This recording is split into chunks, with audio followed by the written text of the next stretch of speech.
বাংলাদেশে নির্বাচন কেমন হবে এটা নিয়ে আমরা আমাদের প্রতিবেশীদের উপদেশ চাই। বাংলাদেশের জাতীয় নির্বাচন এলেই প্রতিবেশী ভারত অভিভাবক সুলভ তৎপরতা নতুন করে চোখে পড়ে, কখনো পরামর্শ, কখনো উদ্বেগ, কখনো বা সরাসরি নসিহতের মোড়কে হস্তক্ষেপ। সর্বশেষ নির্বাচনের বিষয়ে দিল্লির পক্ষ থেকে উপদেশ দেওয়ার প্রসঙ্গ সামনে আসতেই পররাষ্ট্র উপদেষ্টা তৌহিদ হোসেনের স্পষ্ট বার্তা, বাংলাদেশ কারো নসিহত চাইছে না। রাজনৈতিক বিশ্লেষকদের মতে এটি শুধু একটি বক্তব্য নয়, বরং দীর্ঘদিন ধরে ভারতের দাদাগিরি ও অভ্যন্তরীণ বিষয়ে নাক গলানোর প্রবণতার বিরুদ্ধে একটি কূটনৈতিক অস্বস্তির প্রকাশ। নতুন এবং ফিরে আসা গ্রাহকদের জন্য নগদে চলছে ক্যাশব্যাক সহ প্রতিদিন হাজারো উপহার জেতার সুযোগ। হবে আশা আর ফেরা সারপ্রাইজ সেরা। বুধবার বিকেলে পররাষ্ট্র মন্ত্রণালয়ে সাংবাদিকদের প্রশ্নের জবাবে কথা বলেন তিনি।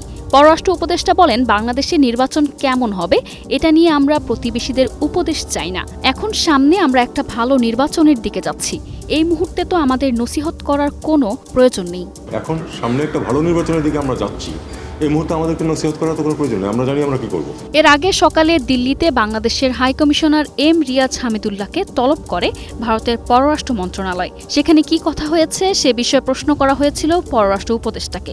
জবাবে তৌহিদ হোসেন বলেন, সর্বশেষ যে বক্তব্য ভারতে এসেছে তাতে আমাদের নসিহত করা হয়েছে, সেটার কোনো প্রয়োজন আছে বলে আমি মনে করি না। বাংলাদেশের নির্বাচন কেমন হবে এটা নিয়ে আমরা প্রতিবেশীদের উপদেশ চাই না। পররাষ্ট্র উপদেষ্টা বলেন, এই সরকার ডে 1 থেকে স্পষ্টভাবে বলে আসছে যে আমরা অত্যন্ত উঁচু মানের মানুষ যেন ভোট দিতে যায় এমন পরিবেশ সৃষ্টি করতে চাই, যে পরিবেশ গত 15 বছর ছিল না। ভারত আমাদের নির্বাচন নিয়ে উপদেশ দিচ্ছে।